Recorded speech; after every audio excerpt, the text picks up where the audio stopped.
Ola ko wala banganangan kenina. Ko sobe. E ga se go famia ke ti sigoro kaso matoro. Kaso ali mi ya komi. Okay. Mega fuga so yeso go lede do ankunkana. Anjo. Royal FM. Odo. Adungi baru. Mega ordina do ene nyinga. Ko am to ka fugo nyobugu. Ko takambala. Takambala. Boda ibenge betudunga imekoi. Mega nota babana kana ma dege so yi babana tedi. Wandi tala etu. Ne kan ga fu chula. Boda tudunga di mo sama. Agari mo chama ke bana di ba chama mena no. Jeni Nere badi fla, daga wuli fla. Fla di pari. Ade bozola nana. Boda tuga di nu. Yere. Netudo. Ete flando. Ale Johnny. Ete bozola nana do. Ale Johnny. Olle go tunga na. Frasi be. Netudo. Tunga na. Netudo. Kai ne budo. Ne kon tudo. Ne budo. E budo. I'll bet my clean bow, mama be fanning doing what I'll bet cre. Mama be mundu. I'll bet me fair be do this. Anyway. Tokotala. Me bring you go come with me. Uduna flag do na na. Benga ne soro ka fogon manet da baligana. Benga Amadou Sidibe. Amadou Sidibe.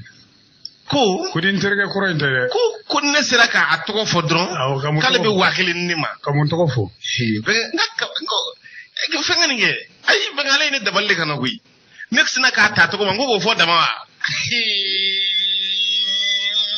Yafo. Benga ngo ha fo ne farga shi betamanga. Yes. Kasinga ne washi ne kono benge. Afolito. Kane fasa ne kono kwa. Chesi na pa ayafo ngwa ine ma fofolonde. Ama nyo fam ne ngwa ma fofolonde. Ikuma mu fofolo.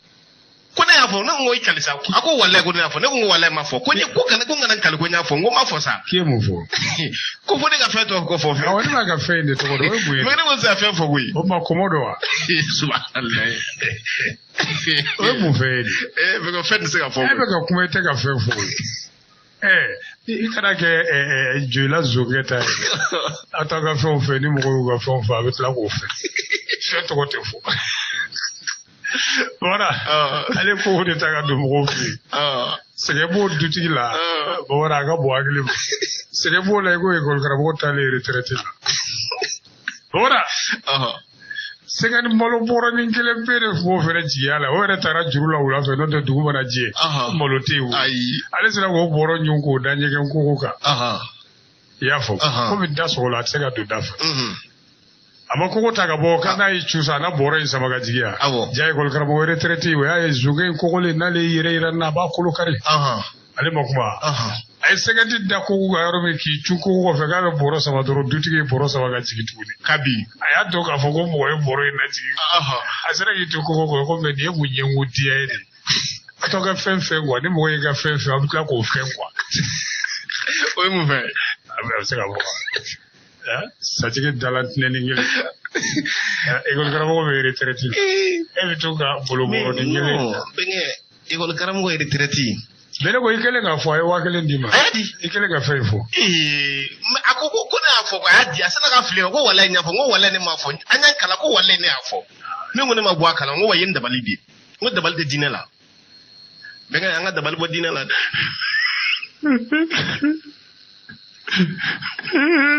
Be ko ashurari me ga shugo de la kale goyi. Iye ga hagetu. Chugodi. Iye jurumudu. Iye kululudu. Chugodi bega. Mo bibla to warduna ga onto du lawte. Me majile ma bayaga. Me kasila nga wakale ne do. Ko na ba dinte to ko warge bi. Safa kili ngo fe ni wakale ni. Mo mi na kasile to asina. Okuma ama fo bozola nana ko ako okuma ne wakele mi ini yoro wakele mi du o feni tokola akadima akatula madia anaka on nga fo tola ta ebo ya bakere ya mafu bozola nana wa abafu mbado obara ani dem dina ganyo fe bozola jiri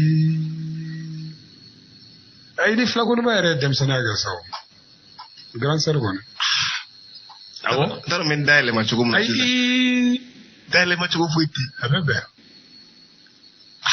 be ne afo cugudi edum bado ngani dem na ga singoro bozula be ne di dem na ga singoro bozula ne nangi wo kay dem sena de gani ay de ngani dem na ga singoro nini na ga bura nunu ani bura nyaare nunu ani dem sena ga singoro bozula e te yakil la jigi flani nga batam dono Basiru directeur ikluwenna ntola de kana police Basiru Keita abe dingulu go ko wala mbado chemye kulengete ki balma musole nyana view ni ndoro dum geleli ngoni mbado asebiye ayo na bisaka to dia duguru na gata bashi foitala amina rabbi alaki gado amina alama ndu susu ma fe ko bele jele mina benga anda ko blad da green dala aide ka sabuge bolbe ke ka fura mimbo benge ibo chongo ambo chongo tisa balabala kasingo mu wanti nge babara nam fembe betilia ka du foto kalama o bonata le don ya ma te fami don benga ta don on ta nga jamana kono fendi obe kunu ni fere de ya isa fembe kunu ni fere we fere ti ko fere ta ambulo bebe anga bismillah kana hine na nyini galla abada angata benga nako malen do ye muni for constitution gunna de awo et quand même micro-trottoir, que pensent les Maliens du projet de nouvelle constitution? Ko Maliens do hakilna muye jamana jose sharia kura en ko la de. Eta fe ko de don. Sike ba nyefi. Wala. Ko mi gafe Mali tribune ya fo chugumi. Yoro tenen temeni. Jegulu mi sira. Wala sa ka jamana jose sharia kura ka bara kunche para o bela jeleke. Utara gafe bele ndi. Ne de ma minga usani ndebe. Kosobe ito do. Ai foni afo. De colonel Asimu Laurent Jacques Koita. Le président de la République, chef de l'État. Au fade. Ngoroke. Au bébé, bagadi ma koroko usarani o te kujugo. Basi tembalma ga fura balma mborami. E ma ve aide do. Awo. On aide ndene fena. Bon, ni ndenga rasimi. Nete do. Bani dinga na azimi ko mo kuma ide ntene. Awo. Itene do. Ayi. Baga ngata. O te wajibi yo. Ambita ngata. O gafe bay madiwa. O nga Malien do hakili ye munye aka. Bismillah. Anye demo do nyini ga. Wala. Anse ga Malien be nyini ga de. Anya damene koroboro dola. Awo. Koroboro ge akudi. Ale sharia tigila ma juriste. To Sumala Maiga. Sumana Maiga. Sumana. Akwa ale akilla jamana jose sharia kurai. Adlani ko kunyumando. Kadaka amena ikado jena mini to ere kumeka nyini anfe. Ka fanga nga sharia yilema kabini samba fulani tani saba 2013 moka omena ko kadaka yoro do bi re maulu tise ga baraka me wati mine go bi Allah sharia kise do were bi ulu kanga yelema de ukorola yoro furuba kuma misira no assise national dairy fondation kuma nana fo kene reka Malien chama yiga hagilla di ko ga jamana jose sharia ko ka fali est-ce que aywa aba fali o du fene o tarabala o furuba kuma sigi na de kosobe kadaka o kana fensi Malien bebi yere mi wa kosobe ambora jode jininga Mahamar Shakai ale ingénieur so baralado génie civil aywa akwa le fene bolo wada go ko nyumando de aywa sabu jamana yere be sigi ale de ka ka bi ge sababu yi fo nyongo chama soro la kalafulu kofe kabini sam bakele ne keme kono do bi kono do ni kili ko kana bla bila abi ge sababu yi nyona tan soro tu ko ale bolo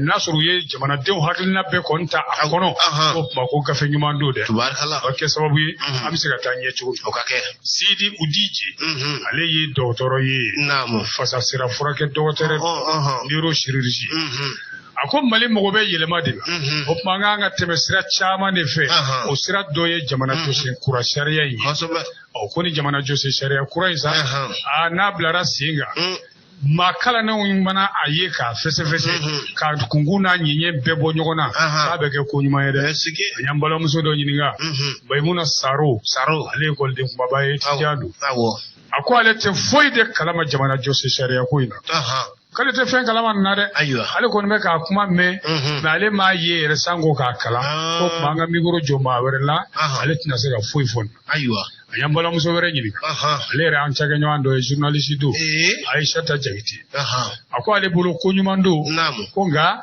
a tacogo de bɛ jamana jɔsi sariya kɔrɔ in sɔsɔ kosɛbɛ ko ka d'a kan sɔrɔsiw de bɛ fanga la u nana ni fanga de ye kana fanga jagoya ta ko hali n'a sɔrɔ u ma mugu ci maa ma faga ka mugu ci u fɛ sɔrɔsiw n'u ma maa fa o la ko nka u kɔni u nana kalamafili u ye maa ma bolokɔrɔta ka kalafili u ye u nana ni marifa de sira fɛ fanga la ayiwa o la sa ko jamana jɔsi sariya hali n'a kan ka yɛlɛma ko a man ka yɛlɛma nin cogoya la a yɛlɛmaba tɛ olu ye Aïssata Diakité o kuma ale ka faamu ye Fatoumatta Bintou Louis Samake ale ka fasiri do an b'a fɔ ni ka barika da Mali tribune kosɛbɛ bisimila bɛnkɛ o faamuna ayiwa Bamara naam Mali sɔrɔsiw kan k'o kɛ n ye bɛnkɛ o bɛ kɛ voilà o bɛ kɛ an ka taa ni kunnafoni bɛnkɛ a sɛnsɛnni magamani kosɛbɛ ko kabato dogodogoni yɛrɛ ta walawalalen ayiwa ka di bɛɛ lajɛlen ma ne bɛnkɛ Seba Jalo ka faamu ka fɔ Talibi Baraji ayiwa awe bisimila bɛnkɛ tunkarange jɔnw de seginna faso kɔnɔ dɛ ka bɔ Tunisie awɔ Mamada Maliyɛnw sɛgɛnnen don Tunisie bi dɛ i ko cogo di et quand une opération de rapatriement suite à la crise contre les migrants en Tunisie. Awo. 2 points. 135 Maliens en détresse ont regagné le pays le samedi soir. Oya nanara kan ko wale dadali nyanga bege. E ka wala bamananga na sa bela jelega fam. Samedi tɛmɛnen m'a f'i ye ko n kan ka taa Bamakɔ n k'an bɛ taa maa dɔw kunbɛn wa ko minisiri ye n wele wa o de kun don Tunkarankew ka animateur Laurent Jacques cɛ o cɛ n'i k'i kan bɛ Tunkarankew ma i bɛ tagama ne su kan baara banna Bamada Maliyɛnw de tɔɲɔna Tunisie fa dɔw y'a laɲini u ma jagoya dɛ u sɛgɛnna u degunnen bɛ yen u y'a laɲini Mali gouvernement fɛ a ye fɛɛrɛ kɛ a k'an na se k'an faso la dɛ o jamakulu dɔ de nana maa 135 Sibiri tɛmɛnen maa 135 n jɔlen ɲɛ yan le sursaut de y'a fɔ sursaut Sibiri don kalo in tile 4 wula tilenni yɛrɛ la ten Maliyɛn maa 135 an Maliyɛn damaw ɲɔgɔnw don u bɔra Tunisie ka segin u faso la u ka kɛnɛw ni la tɔɔrɔ t'u la u yɛrɛ ka laɲini kɔnɔ dɛ ni jɔnni ka se yen gouvernement de transition u kunbɛnna u jigilen ka bɔ avion kɔnɔ avion min don n b'a f'i ye dɛ Airbus Sky Mali avion de don i bɛ to ka taa Kayita ne bɛnkɛ Adama Sisoko bɛnkɛ Tunne ale bɛ to ka taa min na Sky Mali ministre jumɛn nana u kunbɛn o de y'an ka sɔrɔsiw ka ministre ye colonel Sadio Kamara n bɛnkɛ Esafurulayi n ba balimakɛ i y'a faamu ale de nana u kunbɛn premier ministre tɔgɔ la a kelen kun tɛ yen dɛ an gouvernement maa caman de kun bɛ yen ani ka dɔn minnu yɛrɛ nana u ka denbaya maaw aéroport belebele in n'a ye Baro Keita la Senu Bamada ninnu seginni min kɛra nin ye Bamada ko Magarito ko kun don dɛ u y'u nɛn don a kuma kelen-kelennenw na f'a fɔra ko a y'a to ten wa Mali dɔrɔn tɛ dɛ Sahel fanfɛ jamana in finmanw Bamada o maa o maa bɛ yen siya woloma kɛlɛ de tan bɛ k'u sɛgɛrɛ Bamada bugɔli b'a la nɛninin b'a la kasola do cɛjugu b'a la Tunisie f'u jaabi u wajibira sa ka wele da ko gouvernement a y'an ta ka taa n'an y'an faso la an tɔɔrɔ la yɔrɔ a bɛ dɔgɔkun damadɔ bɔ bi Tunisie président ye Gɔmɛlɛ ye Kais Saied a bɔra ka kuma cɛjugu de fɔ Tunkarankew kan k'u bɛ k'ale ka jamana fa ko maa ɲumanw tɛ u ma y'i ka jamana kɔnɔ bɛna fɛɛrɛ tigɛ u kama kabini o kɛra farafin ni lafiya banna Tunisie kabini o kɛra sa tantɛmɛ wale jagoya minɛni o de wililen filɛ Maliyɛnw kama farafinna yɛrɛ kama sa Tunisie lanjaba sugu bɛɛ de bɛ ka da an ka Maliyɛnw kan ye i n'a fɔ ja yɛrɛ filɛ cogo i ma nin yan a ja dɔw yɛrɛ bilara bɔlɔlɔsiraw fɛ yɛrɛ réseaux sociaux ko nya dɔw ye kɛmɛ ka maaw da k'u daw disi ka jurunin don o tiga la a dɔw kɛmɛ ko Musa le don o de y'a kɛ sa farafinna tilebiyan fanfɛ jamana ninnu a caman ka lasigiden minnu bɛ Tunisie i n'a fɔ Mali n'a ɲɔgɔnnaw olu bɔra k'u ka jamanadenw kulekan mɛn ko baasi t'a la degun b'aw fɛn fɛn kan n'aw b'a fɛ ka na a y'aw tɔgɔ sɛbɛn aw bɛ na o de la Mali gouvernement transition willa ki cesiri ministre min cesiri le no Maliens na munu sigilen be kɔfɛ o ministre so ka baara kɔnɔna na walasa ka segin an balima ninnu ye o bɛra u ka dunu bɛɛ musaka bɛɛ taara gouvernement de transition fɛ alhamdulillah walasa k'u segin tubaarikala walasa u ye avion kɛrɛnkɛrɛnnen de wuli Sky Mali voilà min bɛ to k'an ta ka taa ni Wɛnzɛndugu kana i y'a faamu mais n'a sera ni Wɛnzɛndugu ye a bɛ jigin para de la n tɛ k'o de jate minɛ avion bɛ taa jigin sira y'i bila kɔ kɔnɔ sɛbɛnna kɔ falen i saba kɔ fɔ wa yiri po o y'a kɛ nɛgɛ ye o ayi tɔ kɔni dilanna o pani ma ɲi bɔ wa ye n pani avion ye n ko n bɛ taa Wɛnzɛndugu n bɛ taa jigin bi aéroporti n'a sera Wɛnzɛndugu an bɛ radio royal fo Wɛnzɛndugu an b'u fo Jakite n'a ka cɛ de Alassane Jakite n'a ka cɛ de an b'u bɛɛ fo ka Wɛnzɛndugu dugutigi fo Madi Kɔnɛ an b'u fo a bɛ foli d'a ma ne yɛrɛ kɔrɔkɛ bɛ Bura Kulubali an b'a fo a bɛ denbaya bɛɛ fo an b'u bɛɛ fo o bɛra naam Pankulu nana jigi n'an ka Maliens ye maa 130 denmisɛnninw b'a la funanŋɛninw b'a la maakɔrɔbaw b'a la cɛ ni muso u kunbɛnna Pankulu jigiyɔrɔ la o yɔrɔ de la sa an ka sɔrɔdasiw ka ministre colonel Sadio Kamara n bɛnkɛ safurula n ba balimakɛ Gansan ale ma taa premier ministre nɔrɔbila komi n y'a f'i ye cogo min a kɛlen ko ka bisimila da u ye k'a fɔ a ye danse olu ni fɛnw bannen a y'u hakili lasigi k'aw ka ministre min cɛsirilen don Maliens na minnu bɛ kɔfɛ a ye n bila ka na a nɔ la sabu a bɛ taama la o tuma la ko n k'a kɛ cogo bɛɛ aw bɛɛ ɲuman ka se aw ka so kosɛbɛ ka bɛ waati min na i ko bi o b'a da Tunisie ma nɔgɔn dɛ Tunisie ma nɔgɔn surtout Maliens bolo ko ye Tunisie ma nɔgɔn dɛ ala ka fataw kɛ Sadio nana mun fara a ka kuma kan a ko situation in bɛ ka taa ɲɛ cogo min k'a bɛ ka Mali yɛrɛ gouvernement dabali ban dɛ awɔ ko wa Mali dɔrɔn tɛ ko ye farafinna jamana caman b'a la bɛ bɔ gafe kɔnɔ dɔɔni o don Laginɛ fangatigi Colonel Mamadu Doumbouya n bɛnkɛ Isafurula n ba balimakɛ a bɛɛ kelen Mamadi Doumbouya ale ye Guinéens kunbɛn minnu bɔra Tunisie pour te dire an bɛ information suit la quoi ale yɛrɛ de taara u kunbɛn aéroport la ayiwa Sadio ko disposition labɛn bɛɛ talen don an ka lasigidenso la Tunisie walasa ka lakana lase an ka Maliens ma ye o ni Sadio ka kumaw lamɛn a ye nin ko in kɔn kosɛbɛ ko nin bɛnnen tɛ Mali ni Tunisie cɛ ayi ko teriya kuntagala jɛnyara o ma a ko nin ko in min filɛ nin ye nin tɛ maa si ka hɔrɔnya ko fɔ Tunisienw ye ayi ko hali Tunisie ka dɔw bɛ yen a ko kɛn bɛ k'olu yɛrɛ tɔɔrɔ ko nka ale b'a dɔn faamu ani sabali o bɛna jɔyɔrɔ sɔrɔ ka tɛmɛ haine quoi voilà ka tɛmɛ o kan quoi k'ale b'o ɲini u fɛ ko ka d'a kan an bɛɛ bɛ farafinna jɛkuluba in kɔnɔ n'o ye Union africaine ministre Kamara ye layidu ta a ka gouvernement tɔgɔ la k'olu tɛna u jɔyɔrɔ si bila u bɛ cɛsiri sugu bɛɛ kɛ walasa Maliens minnu kɔni b'a fɛ ka sigi u ka segin tɛ dɔrɔmɛ bɔ u t'u ta ka na n'u ye hɛrɛ ni baden na donc u tɛ dɔrɔmɛ bɔ o hakilina ye gouvernement de transition o min ta u kan ka fo o la sira caman fɛ ka d'a kan an Maliens ɲɔgɔn caman de bɛ yen binkali bɛ ka kɛ minnu ka ye siya woloma lanjaba ka ɲɛsin u ma k'a ka ja finman fɛn fɛn bɛ yen sɛbɛn fasiriba de ko k'an k'an jigi sɛmɛ ni hakilina min talen filɛ nin a ka se ka kɛ ko mɛnta ye fo Maliens fɛn fɛn tɔɔrɔlen bɛ jamana o jamana la u bɛ se ka faso sɔrɔ n'u yɛrɛ ka laɲini ye cogoya min na n tɛ bɔ gafe kɔnɔ dɔɔnin yan Bamada ko finman bɛ Tunisienw na Tunisie finman bɛ yen Arabie Saoudite finman bɛ yen Égypte finman bɛ yen Algérie finman bɛ yen wa u ka jamanadenw yɛrɛ de dogo ye Tunisie équipe nationale ta i k'a lajɛ finmanw b'a la Arabie Saoudite ta i k'a lajɛ équipe nationale a finman bɛ ɲini ka caya ni suraka ye a bɛɛ ye suraka ye nka finman bɛ ɲini ka caya ni jɛman ye i y'a ye wa vraiment Tunisie kɔni ka nin ko in bon a ma bari ne la ne tɛ suraka fɛ suraka jamana bɛɛ i ye yɔrɔ kelen de taali ko mɛn ne da ne bɛ taa suraka jamana min na kelen pe wa taakun kelen de bɛ na o ye jamana jumɛn ye Arabie Saoudite maga taakun jumɛn Iji walima Imura a banna ne tɛ taa suraka jamana la n'i ye i kan sen tigɛ fo kunbereku ne tun bɛ fɛ k'i bila ka taa Algérie a bɛɛ ka fisa n'o ye ko Algérie b'a dɔn yɔrɔ min ka fisa Algérie dɔrɔn o ye Libye Algérie ka fisa ni yɔrɔ min ye dɔrɔn o ye Libye de mais est-ce que Libye yɛrɛ ma fisa Algérie i ma se Libye de Bon, ne ko masa flash la. Parce que Libye ngona nga université ke Tripoli.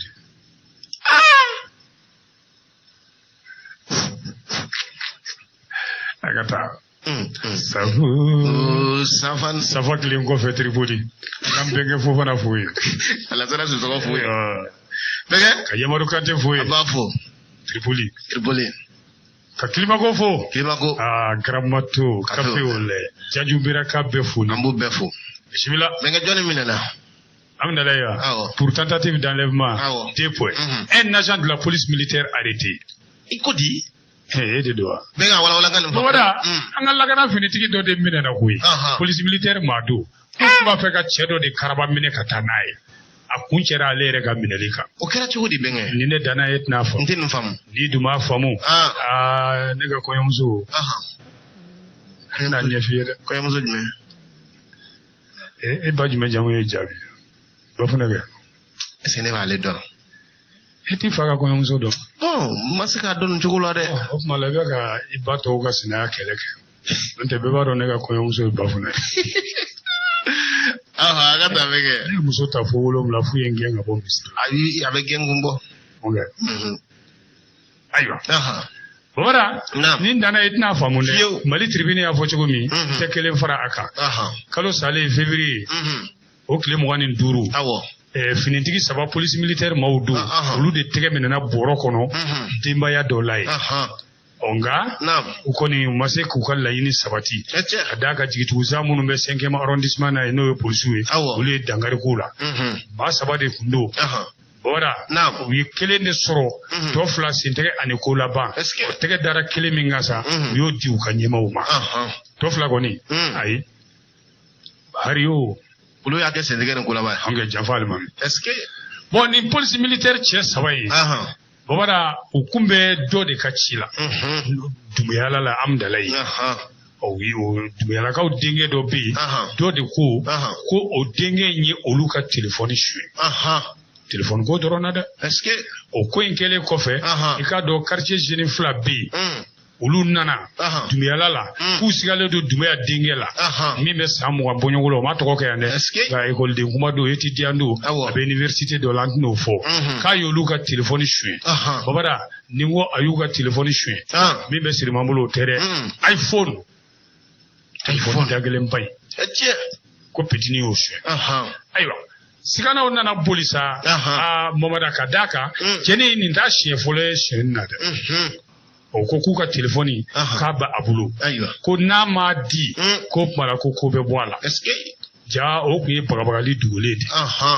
Fa nana sɛgɛsɛgɛli kɛ yala ne den don wa ou bien ne den m'a ta. Sigiɲɔgɔn bonya kama a ko a y'a to n b'a ɲininka. A y'a to n b'a ɲininka kalo tile 21 Dumuya cɛkɔrɔba a fɔra ko min denkɛ ye telefɔni ta. Ale bɛ sunɔgɔ la su araba konjo la tuma min dɔw na da kɛ gan 23h gan fo k'ale bɔ sunɔgɔ la a wulila ka bɔ a ka so kɔnɔ sa a ka sunɔgɔ la o tuma la ka na da yɛlɛ a ɲɛ b'a la sɔrɔsi cɛ jolen 3 jolen bɛ da la. Ayiwa o maa 3 ninnu ye mun fɔ a ye u ko k'an ye police militaires de k'an bɛ yan nɔ i den de ye an ka telefɔni an sigiɲɔgɔn dɔ ka telefɔni suɲɛ an nana a k'a bɔ k'a di. Ayiwa Dumuya ko k'a kuma fɔra n ye n bɛ ka den yɔrɔ ɲini n b'a ɲininka o kɛra kunun aw nana bi u ko cɛkɔrɔba o t'a la han tugu an ko an ka taa cɛkɔrɔba ko ayi n tɛ tugu aw kɔ dɛ. Wele sɛbɛn b'aw bolo a convocation. Mandat daminɛ b'aw bolo a kiiri tigilamaw. Ni waati in na yɛrɛ ɲɛ 23 su fɛ sibiri ka ja turu nɔngɔn t'a da. A n'u ma to kuma sama la cɛkɔrɔba jɔkɛ fɛnɛ bɛ so kɔnɔ ye a kɔrɔkɛ cɛkɔrɔba kɔrɔkɛ bɛ so kɔnɔ ye o fɛnɛ mankan mɛn o wulila ka na fara jɔkɛ kan Dumuya a tɛ taa yɔrɔ si. Bon u y'a ye mankan bɛ ka caya jama kana wuli ka jɔ o la sabu u b'a dɔn u mana sira ɲuman kan u taara. Sɔgɔmada fɛ dugu jɛlen ko a mago bɛ jɔnni na Dumuya n'a baden kɔrɔkɛ taara 5e arrondissement o su kelen bɛɛ u taara 5e na ka taa nisɔngoya sɛbɛn plainte. Ayiwa commissaire fene plainti ya sebe ko nyuma sebe njugula ka bla commissaire principal 5e arrondissement ibado ayi chob bil commissaire principal 5e arrondissement un policier valeureux qui connaît les enquêtes qui sait où mettre les pieds dans les enquêtes ah oui commissaire principal atoko fo benga nga dugo kay jona amo ben commissaire sugu de law ka ko jugu kele ka bodu la ka bantay non mo ta ñewula ay commissaire de police benga dugo kay jona principal dugo kay benga na dugo joy commissaire ke e bado neta do ne ay ne na ngibado le bado abdurrahman jakte ko no bado ale to ko do fo commissaire am barake ah policier ke obi akube barakoro mina todo ne ba do ndi be kana gunga ta bine ite tini do ne kana nyine mo commissaire to ko Bokar Siso ibera ke jago ya polisi dio ko amara ko polisi bina militaire se ko ko ki ta foron le commissaire principal du 5e arrondissement ne re benge do fato wado Bokar Siso voilà ale ko aka chede o ma ko ay manu yoro yi wara ma se nyini ni mo ubaye ka fo ka baga ye duya la ka uta ka basawa wara ni che saba de tlala ka singana tuguni o erkelena kana dakele ngushi ko fu ka tani choroba izini o kele choroba ito sokono tmame ka doko ludu sina ka telefone bo ka commissaire Siso weleti akira kuna jaye wala soro 5e arrondissement patrouille yere manjan yoro la ayo now kabri patrouille mobile jora flyer ke sintege anikola ba sai police militaire hali sino lube kata beta sabana ne go ka ba ke sintege ne gola ba ay jigitu zo go wi ale la sara bala wele sara ne jiguni ba ke faso go no dagati tiya sira wa sigatana eteta utige da uka ay tafo butindi ne anga fini tiga mo utige da uka bo ya soro kabiri weleli kera commissaire Siso Bokar Siso mon père aye nunga nyima wula ko baka mado be munumunu nanga yoro kono ya tege daru ka dungo dombu dawma kabiri tege dara kele nga dora le u ka chefu wile de haut grade de la police militaire kaga chekele mamula flabulla donc olun na commissariat la est-ce que donc yu duma police militaire yamanu uluko bo damado kuma yere la folo minge aw tarasira min fe sira chejudu intaw ko sira yi abi ko mo tara mission parallèle de la mais anga tanga chageda la yi ambe nyongo sura ambanya na bo voilà yu mo yu kele mo igo tu logoma mamongo nyumanga igo tu logoma ya isa sanyotu kablo ko mobile kono katana kauna kel la dilier aw tu nyongo mununga tama sira yi sugu ko sabo be mission parallèle de la aywa te faso ga mission est-ce que digo jone menena uludu aywa mais le ji sezere mingadi ko sama boni mana wala be famia e ka jiwu bo nyoko na sa andu to ko furu nyala furu nyoko yala awo bawada ko do benente re so a chela ma wada kuma in lameka go ga labe ba ba fo bengena lameka go idun ta to yodun anya no se ko jugu ba do tede aida anya aka dunia dia ne ga kirid na ma wa fongu ga fa sisa ikaba ko edo ay wala elle surprend son mari de 67 ans entre les jambes de sa fille de 13 ans ndito ka mebe ne wala ma ngana ma fo famella ala be bawo ga getu de ko so be fena ko ma gele ya kelima amanga gele ya folima awo inche woroba sambi che woroba jashi le bulu bole tole ngoy ko sin tutu ko fo dabakala chefa balabala ji kaburu dafade baba da sabbi woroni wolowula o de minene fle amuso o de muso santane sawaka ana hagi be nyoma wa ko ba ngoy de che woroba ay ana hagi be nyoma wala Voilà. Akera dugu mina dugu in togo be. Akera selba nya korora dula de. Muso kele kana chei. A demuso ka. Ana be bo ka ke. Akere ko ma ka kiri. Amikiri. Ayo. Korbai? Na. Muso fla de babula togo be awo. Awo. Est-ce que ayo. Muso korba lady nana amine.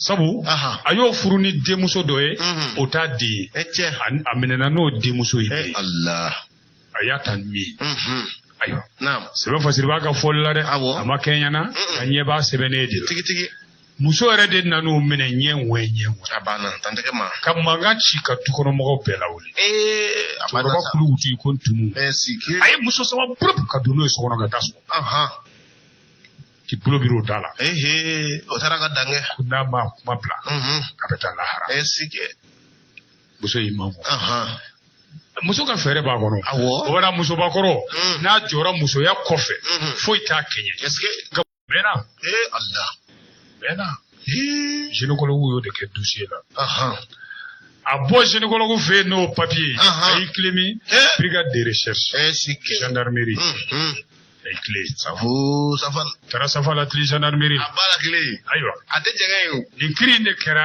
n bɛna n nɛn don kiiri la k'a f'i ni cɛkɔrɔba halakilen jasilen tolen ko i ko sen to fogo dabakala sɛfan balabala kaburu dafaden bamana u y'a jɔ bɔgɔ jenne kan sɛgɛsɛgɛli kunfɔlɔw la npogotiginin ko a bɛ bi ale kan nin y'a san 3 de kɔrɔ kabini ale san 10 a y'ale npogotigiya ta